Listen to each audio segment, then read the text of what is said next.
तो गाइस हम पढ़ने वाले हैं special types of chromosome. Special types of chromosomes नाम से ही पता चल रहा है कि स्पेशल टाइप्स ऑफ क्रोमोसोम्स यानी कि इसमें जो कैरेक्टर्स हमें देखने को मिलेंगे वो कुछ स्पेशल टाइप्स के होंगे। ठीक है, क्रोमोसोम्स के अंदर। तो चलिए सबसे पहले हम डिस्क्राइब करते हैं कि जनरल इंट्रोडक्शंस होता क्या है। तो देखिए, जनरल इंट्रोडक्शंस सजीवों की अधिकांश जातियों में क्रोमोसोम्स की स्टडी के दौरान यह देखा गया है कि सामान्य क्रोमोसोम्स का आकार एक्रोसेंट्रिक या सब मेटासेंट्रिक अथवा टीलोसेंट्रिक होता है, परंतु कुछ जातियों में यह सामान्य रूपरेखा, कार्य या माप आदि में भिन्नता का प्रदर्शन करते हैं। देखिए, जो एक्रोसेंट्रिक और सब मेटासेंट्रिक जो होते हैं और टीलोसेंट्रिक जो होते हैं, या जो क्रोमोसोम्स का होता है, या टाइप्स के रूप में डिवाइड होते हैं।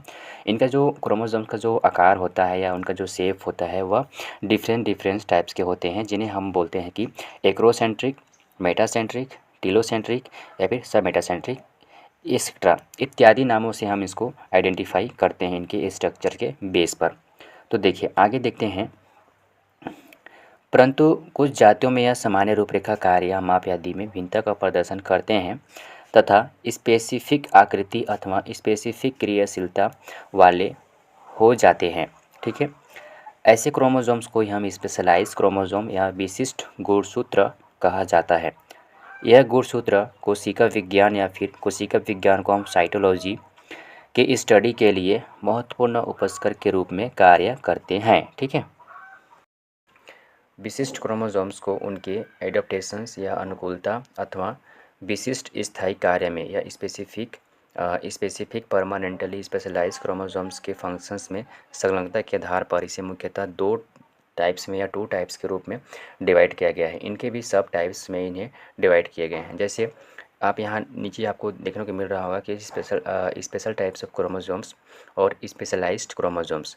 स्पेशलाइज्ड क्रोमोसोम्स को टू टाइप्स में डिवाइड किया गया है। एक होता है परमानेंटली स्पेशलाइज्ड क्रोमोसोम्स, जिसे सब टाइप्स के रूप में डिवाइड किया गया है। पहला है न्यूक्लियर क्रोमोसोम्स और दूसरा होलोसेंट्रिक क्रोमोसोम्स, तीसरा बी क्रोमोसोम्स और तीसरा सेक्स क्रोमोसोम्स। ये चारों क्रोमोसोम्स अपने फंक्शंस के अकॉर्डिंग अलग अलग डिफ्रेंशिएशन शो करते हैं, इसलिए इन्हें परमानेंटली स्पेशलाइज्ड क्रोमोसोम्स के अंतर्गत रखा गया है।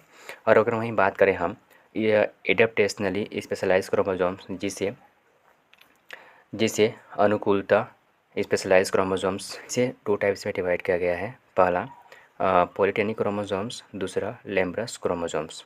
ठीक है, ये हमारा हो गया टाइप्स ऑफ स्पेशलाइज्ड क्रोमोसोम्स। तो चलिए अब इनकी डिटेल देख लेते हैं कि एक्चुअल में होते क्या हैं। तो सबसे पहले अपन देखेंगे परमानेंटली या स्थायी विशिष्ट गुणसूत्र। इसे बोलते हैं परमानेंटली स्पेशलाइज्ड क्रोमोसोम्स। स्थायी रूप से किसी विशिष्ट कार्य को ही संपादित करने वाले गुणसूत्र इस श्रेणी में रखे जाते हैं। यह प्रकार तथा उत्पत्ति में विविधता वाले होते हैं। मतलब इसमें क्या होता है, देखिए स्पेशलाइज्ड क्रोमोसोम्स जो होते हैं, परमानेंटली स्पेशलाइज्ड क्रोमोसोम्स, यह किसी स्पेसिफिक कार्य या स्पेसिफिक फंक्शंस को ही शो करने के लिए इस तरह के क्रोमोसोम्स का डेवलपमेंट या फॉर्मेशंस होता है। ठीक है, इसे सामान्य क्रोमोसोम्स या फिर उसके हिस्से की तरह होते हैं। मतलब ये सामान्य क्रोमोसोम्स ही होते हैं जो परमानेंटली होते हैं। अंतर्गत एग्जाम्पल के तौर पर हमने न्यूक्लियर क्रोमोसोम्स को आइडेंटिफाई करेंगे और सेक्स क्रोमोसोम्स के बारे में डिस्क्राइब करेंगे, और एक बी क्रोमोसोम्स क्या होते हैं और होलोसेंट्रिक क्रोमोसोम्स क्या होते हैं, इसके बारे में भी हम डिस्कस करेंगे। ठीक है, तो सबसे पहले अपन सेकेंड क्रोमोसोम्स के बारे में डिस्कस कर लेते हैं, जैसे कि एडेप्टेशनली क्रोमोसोम्स, स्पेशलाइज्ड क्रोमोसोम्स। इसे अनुकूलित विशिष्ट गुणसूत्र कहते हैं। यह कुछ कोशिकाओं में गुणसूत्र अपने कोशिकीय चक्र या सेल चक्र के किसी विशिष्ट अवस्था में ही विशिष्ट कार्य को संपादित करने हेतु अनुकूलित होते हैं तथा विशिष्ट कार्य की प्रकृति के कारण यह सामान्य गुणसूत्रीय स्वरूप से पृथक स्वरूप का प्रदर्शन करते हैं तथा ऐसे क्रोमोसोम्स या ऐसे गुणसूत्र को हम अनुकूलित विशिष्ट क्रोमोसोम्स या एडेप्टेशनली स्पेशलाइज्ड क्रोमोसोम्स कहते हैं। अनुकूलित क्रोमोसोम्स या स्पेशलाइज्ड क्रोमोसोम्स जो होते हैं, एडेप्टेशनली स्पेशलाइज्ड क्रोमोसोम्स जो होते हैं, यह अपने आकार एवं अमाप में सामान्य क्रोमोसोम से काफ़ी बड़े होते हैं। ऐसे क्रोमोसोम्स को हम भीमकाय गुणसूत्र या फिर जॉइंट क्रोमोसोम्स कहा जाता है। एग्जाम्पल के रूप में इसे हम 2 सब टाइप्स में डिवाइड किया गया है। पहला टाइप से हमारा पॉलीटेनिक क्रोमोसोम्स और दूसरा लेम्ब्रस क्रोमोसोम्स। ठीक है, इन पॉलीटेनिक क्रोमोसोम्स और लेम्ब्रस क्रोमोसोम्स एक्चुअल में होते क्या हैं, इनके बारे में हम आगे स्लाइड में डिस्कस करेंगे। न्यूक्लियर क्रोमोसोम एक्चुअल में होते क्या हैं, सबसे पहले देखते हैं।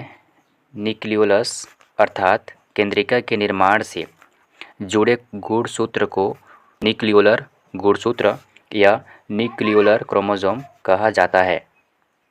ठीक है, यदि जैसे कि देखिए, इस क्रोमोसोम्स या इस गुणसूत्र की विशिष्टता यह होती है कि इसमें एक विशिष्ट स्थान होता है जहाँ से न्यूक्लियोलस का फॉर्मेशन होता है, जिसे न्यूक्लियोलर संगठक या न्यूक्लियर ऑर्गेनाइजर कहते हैं। प्राय एक जीनोम्स में एक या कुछ न्यूक्लियोलर गुणसूत्र होता है। एग्जाम्पल के तौर पर यदि हम समझें तो देखिए, मक्का में 20 गुणसूत्र में से 6 गुणसूत्र जो होते हैं न्यूक्लियोलस का फॉर्मेशंस करते हैं, अर्थात न्यूक्लियोलर गुणसूत्र के रूप में होते हैं। यदि हम डायग्राम पर समझें डायग्राम की, तो देखिए, सबसे पहले अपन देखते हैं एक रीजन है न्यूक्लियोलस। ठीक है, न्यूक्लियस है और उसके जस्ट सामने में एक बाइंड किया हुआ है न्यूक्लियोलर यानी कि NOR। ठीक है, इसका मतलब ये हुआ कि न्यूक्लियर ओरिजिन ऑर्गेनाइजेशंस। ठीक है, ऑर्गेनाइज़र या रीजन।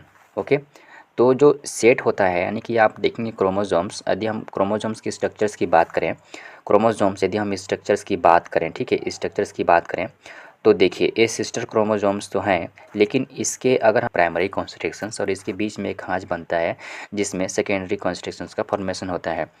जस्ट उसके उसके अपर पार्ट में अपन देखने को मिलता है सैटेलाइट को ही हम बोलते हैं सेट यानी कि इसमें क्या होता है, सेट का फुल फॉर्म होता है सीन एसिडो थाइमोन्यूक्लियोनिक। ठीक है, जो कि विथआउट थार्मोन्यूक्लिक होते हैं, इसमें विथआउट थाइमोन्यूक्लिक एसिड्स और DNA।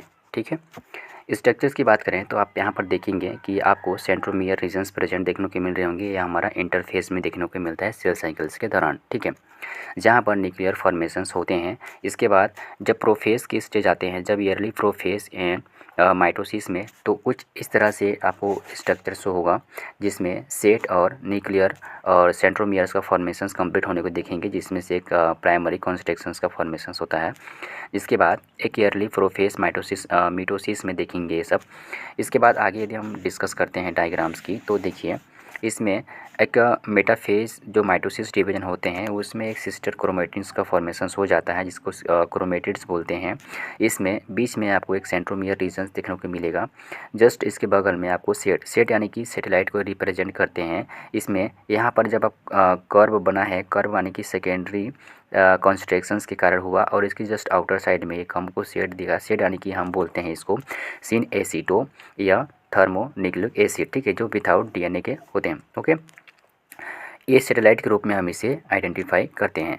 देन अगर हम बात करें इसके ईयरली एनाफेज मेटोसिस डिविजन्स में, तो ईयरली एनाफेज मेटोसिस डिवीजन में क्या होते हैं, जो मेटाफेज में 2 सिस्टर क्रोमेटिन्स होते हैं उसमें खिंचाव उत्पन्न होता है, और क्या करते हैं, जो अपने अपने पोल्स के अंदर या चले जाते हैं, मूविंग करने लगते हैं, जिससे यह सिंगल क्रोमेटिन सिस्टर क्रोमेटिन जो क्रोमोसोम्स होते हैं वह सिंगल क्रोमोसोम्स के रूप में डिवाइड हो जाते हैं।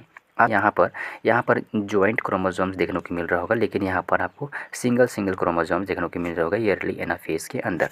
तो इस तरह होता है ईयरली स्टार्टिंग में क्या होते हैं, या एक धागे के रूप में देखने को मिलते हैं इंटरफेज। ठीक है, इंटरफेज में, इसके बाद प्रोफेज में कुछ सेंट्रोमियर का फॉर्मेशंस होता है न्यूक्लियस के अंदर, जो कि न्यूक्लियर ऑर्गेनाइजर रीजन्स बोलते हैं इसको।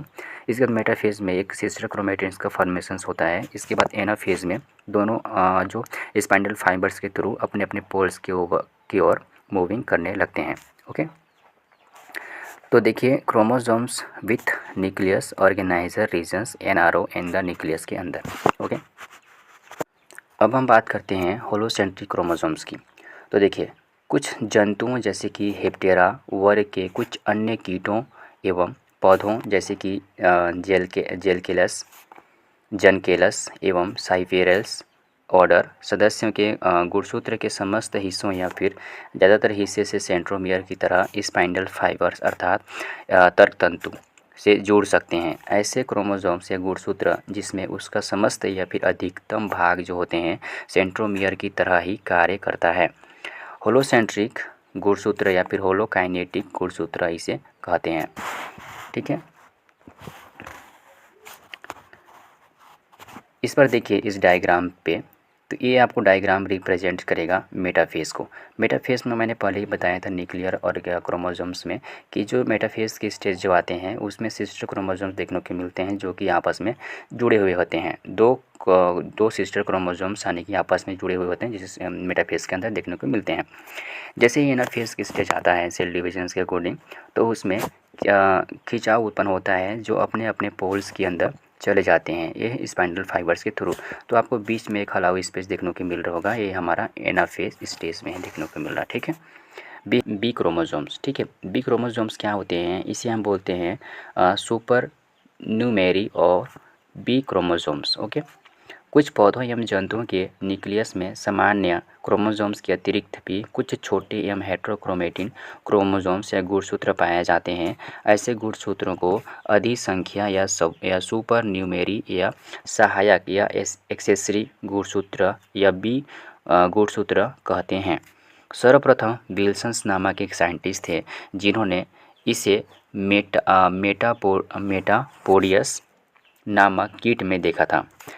यह गुणसूत्र अभिरंजन गुण या स्टैंडिंग प्रॉपर्टी प्रदर्शित करते हैं। इन्हें सरलतापूर्वक नहीं देखा जा सकता क्योंकि यह अनियमित रूप से बिखरे होते हैं। इन्हें लांगली एवं रोडोल्फ नामक जो साइंटिस्ट थे इन्होंने सर्वप्रथम सन 1927 में मक्का में देखा था। इन्होंने ही इसे बी क्रोमोसोम्स नाम दिया। ठीक है, मतलब दो साइंटिस्ट थे जिन्होंने एनिमल्स में भी देखा और एक साइंटिस्ट थे जिन्होंने प्लांट्स में भी देखा। प्लांट्स में उन्होंने मक्का के पौधे में देखा, तब इन्हें बी क्रोमोसोम्स नाम दिया गया। ओके, यदि हम इनकी ओरिजिन्स की बात करें तो देखिए ऐसी संभावना व्यक्त की गई है कि यह गुणसूत्र सामान्यतः सामान्य गुणसूत्रों से ही उत्पन्न होते हैं। यह गुणसूत्र अपसारी विकास या डाइवर्जेंट एवोल्यूशंस के कारण आकारिकी में पूर्वतः भिन्न आकार या प्रकार के होते हैं। इनकी उत्पत्ति ऑटोसोम से होती है। नंबर की बात करें, सामान्यतः एक न्यूक्लियस में एक या दो अधिसंख्या गुणसूत्र पाए जाते हैं या ट्रेंडेंसकेंसिया एडवर्डिसिना में 12 सोमेटिक क्रोमोसोम्स या 12 देही गुणसूत्र के अतिरिक्त 5 अधिसंख्यक गुणसूत्र भी पाए जाते हैं। मक्का में ऐसे 34 अधिसंख्यक गुणसूत्र प्रत्येक कोशिका में पाए जाते हैं, अतः इसमें डीएनए की मात्रा जो होती है 5 गुना अधिक हो जाती है। अधिसंख्यक गुणसूत्र सामान्य गुणसूत्र की अपेक्षा आकार में अत्यधिक छोटे होते हैं। ठीक है, ये पौधे एवं जंतुओं दोनों में ही पाए जाते हैं।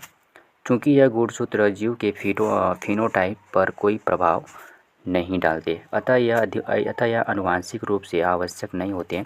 कुछ पौधों में इनकी उपस्थिति से उनका ओज या विगोर कम हो जाता है। इस प्रकार के गुणसूत्र भ्रूण निर्माण के समय शरीर के कुछ भागों में ऊतकों से लुप्त हो जाते हैं, परंतु कुछ पौधों जैसे कि सोरगम में यह बने रहते हैं, यानी कि उसमें प्रेजेंट होते हैं। Okay, diagrams representation supernumerary chromosomes in tradescantia एडवर्डिसिना। ठीक है, तो देखिए ये वाला जो आपको देखने को मिल रहा होगा यह डबल सप्लीमेंट्री क्रोमोसोम्स हैं जिसे हम बी क्रोमोसोम्स के नाम से आइडेंटिफाई करते हैं। इसके बाद एक सोमेटिक क्रोमोसोम्स होते हैं जो कि 12 के रूप में रेंज है। और देखिए सप्लीमेंट्री क्रोमोसोम्स जो होते हैं ऐसे क्रोमोसोम्स होते हैं। ठीक है, स्ट्रक्चर्स के रूप में आप देख सकते हैं, तो यह हमारा सप्लीमेंट्री क्रोमोसोम्स को रिप्रेजेंट करता है। Okay, functions of supernumerary chromosomes या बी क्रोमोसोम्स। अधिसंख्यक गुणसूत्र के कार्य। अधिसंख्यक गुणसूत्र मक्का में पृथक्करण को रोकने तथा गेहूं में अर्धसूत्री गुमज की क्रिया में भाग लेते हैं। यह राई में राइबोसोमल आरएनए के निर्माण में भाग लेते हैं। यह गुणसूत्र किसी जाति के चुनाव, सिलेक्शन तथा अनुकूलन या एडेप्टेशंस में महत्वपूर्ण भूमिका निभाते हैं। बी गुणसूत्र का किसी जाति में उपस्थित होना उसके अभिजनन प्रणाली या ब्रीडिंग सिस्टम्स पर निर्भर करता है। यहाँ पर परागण वाले जातियाँ यानी कि क्रॉस पॉलिनेटेड स्पेसीज भी ज़्यादा होती हैं। फसली पौधों क्रॉप प्लांट्स में जैसा कि पहले ही बताया जा चुका है, यह ग्रीमिनी या पोएसी कुल के सदस्यों में पाया जाता है। ठीक है। 4 फसली पौधे या फॉरेस्ट क्रॉप में यह अनेक घासों ग्रासेस जैसे कि ब्रोमस, एराग्रोसिट्स, फेस्ट्यूका, डेकाएलिस, पोआ, लोलियम आदि में बहुतायत में अपनी उपस्थिति प्रदर्शित करते हैं बी क्रोमोसोम्स के मेंबर। ओके, अब हम देखते हैं सेक्स क्रोमोसोम्स। ओके, जीवधारियों में पाए जाने वाले समस्त प्रजनन की विधियों में सेक्सुअल रिप्रोडक्शंस या लैंगिक प्रजनन सबसे महत्वपूर्ण होता है। लैंगिक प्रजनन के द्वारा ही नर एवं मादा का निर्माण होता है। नर या मादा गेमिट्स फ्यूज्ड होकर के जायगोट का फॉर्मेशन करते हैं। उच्च वर्गीय उभयलिंगी सराई या मोनोसियस जीवों में नर व मादा जननांग एक ही जीव में पाए जाते हैं, जबकि एक लिंगी सराई या डायोसियस जीवों में नर या मादा जननांग अलग अलग जीवों में होते हैं। एक लिंगी सराई रूपों में नर एवं मादा लक्षणों को निर्धारित करने वाले कारकों का निर्धारण करना एक सदस्य है। वास्तव में यह लिंग निर्धारण की समस्या है। लिंग निर्धारण के संबंध में अलग अलग मत दिए गए। लिंग निर्धारण के गुणसूत्रीय सिद्धांत के अनुसार जीवों में लिंग का निर्धारण कुछ गुणसूत्र के द्वारा होता है। इन गुणसूत्रों को लिंग गुणसूत्र या सेक्स क्रोमोसोम्स कहते हैं। जेनेटिक कैरेक्टर्स या आनुवंशिक लक्षणों के आधार पर गुणसूत्र 2 प्रकार के होते हैं। पहला सेक्स क्रोमोसोम्स और दूसरा ऑटोसोम्स।